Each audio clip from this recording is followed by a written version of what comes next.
Merci beaucoup, mesdames, messieurs.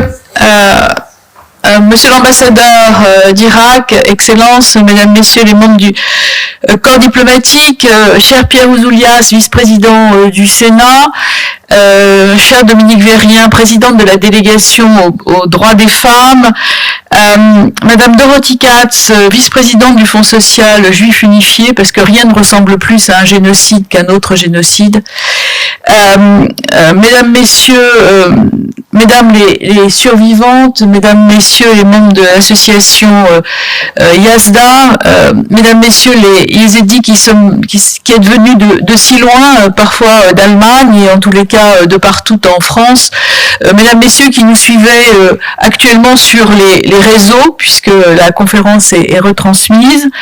Chère Lynn, je voudrais d'abord faire un petit rappel historique. Nous nous sommes rencontrés il y a quelques mois à Riyad, autour de quelques amis, et nous avons commencé à échanger sur nos histoires respectives avec des sujets de discordance, on peut le dire, notamment sur l'histoire du Sud-Caucase. Et puis très rapidement, nous avons trouvé dans l'activité de la fondation de Lynn Zovigian un point très important quand elle m'a expliqué qu'elle s'occupait des survivantes du génocide yézidi. Et je lui ai dit, moi j'ai publié un livre sur le financement du terrorisme où je consacre un chapitre entier aux yézidis.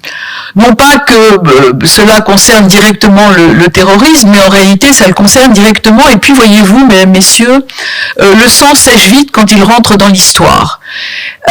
Les gens oublient.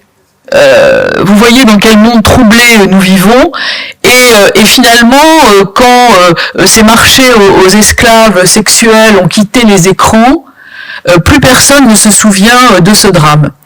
Et le fait que ces 10 ans approchent, nous avons, Lynn et moi, considéré que c'était le moment d'organiser ici un événement auquel vous participez aujourd'hui, et je vous remercie d'être là si nombreux.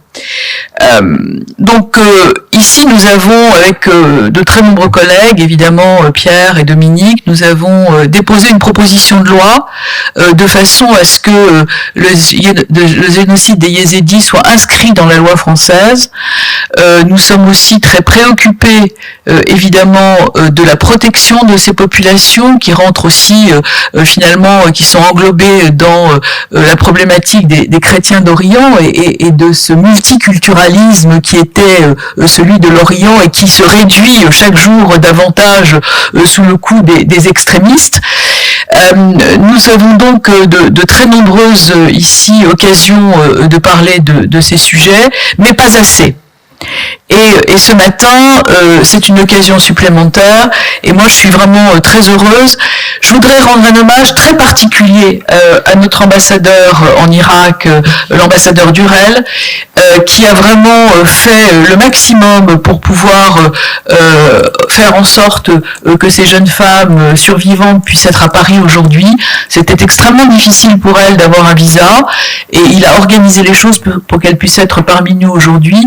Je pense que leur témoignage sera probablement un moment extrêmement fort de cette matinée.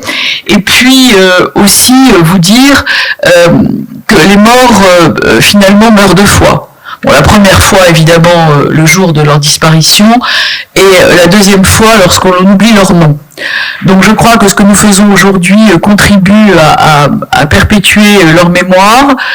On ne peut pas dire malheureusement que l'histoire a tiré des leçons des génocides successifs, que ce soit le génocide arménien, que ce soit évidemment la Shoah, aujourd'hui le génocide des Yézidis, le génocide au Rwanda.